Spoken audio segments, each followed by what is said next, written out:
connaître la principale raison pour laquelle tu peux ne pas être heureux. Tu veux connaître 2 techniques pour pouvoir essayer d'éviter ce qui se passe à ce moment-là. Eh bien, écoute cette histoire.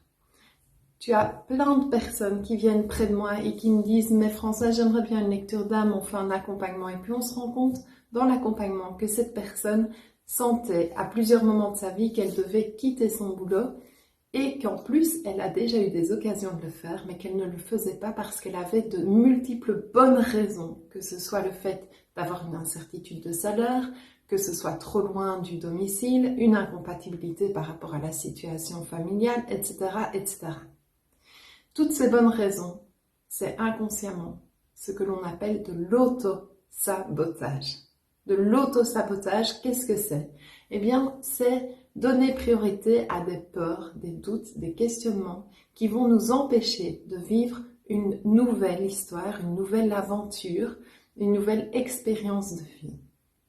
Alors, pourquoi est-ce qu'on a ça? Eh bien, parce que plein de blessures en nous vont nous pousser à rester dans quelque chose de ce que l'on pense être sécurisant. Et tout ça, on peut en parler, mais moi je vais vous parler de l'autosabotage. Parce que la première chose, ça se passe là. C'est que tu peux te dire que tu peux être heureux. Oui, tu peux être heureux. Tu peux libérer des émotions, tu peux guérir de blessures intérieures, aller les embaumer et être heureux même si tu as perdu un enfant, même si tu vis un licenciement, même si tu vis un burn-out, un épuisement, même si tu vis une séparation. Ce sont des expériences douloureuses qui peuvent provoquer énormément de souffrance, mais si tu décides de faire un certain chemin, eh bien effectivement, ta vie peut changer. D'accord? C'est ce qu'on appelle l'impermanence.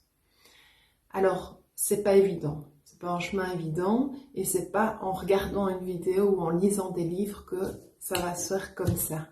Non, ça c'est vrai. C'est par des expériences, par des retraites, par un accompagnement, par plein de choses. Les livres aussi, les vidéos aussi. Mais surtout par un travail intérieur en profondeur. Mais ici, dans cette vidéo, je vais te donner 2 astuces pour pouvoir apprendre à éviter cet auto-sabotage. La première, je viens de te la donner, c'est de t'autoriser à être heureux. La deuxième, c'est d'accueillir ce qui se passe au moment présent. Ça veut dire qu'on a plein d'expériences qui nous tombent dessus. On se dit qu'elles nous tombent dessus parce qu'inconsciemment, on ne les a pas choisies. Consciemment, pardon, on ne les a pas choisis. Et donc, on se dit, oulala, il se passe ça, il y a un deuil à faire, il y a quelqu'un qui décède. Il y a une ouverture à l'intérieur de moi qui me dépasse, que je n'ai pas choisi consciemment. Mon conjoint réagit comme ça.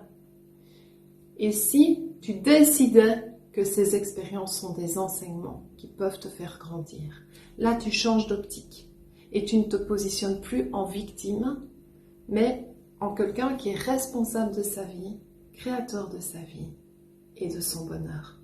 C'est ce que je te souhaite. Je te souhaite une magnifique journée et peut-être qu'il y a des événements auxquels tu as pensé dans cette vidéo. Je t'encourage à les noter et de voir quels enseignements ils peuvent t'apporter.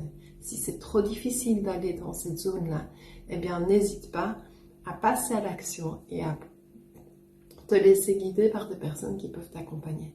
Je te souhaite une magnifique journée. Prends soin de toi et de tous ceux qui t'entourent. À très bientôt pour une nouvelle vidéo.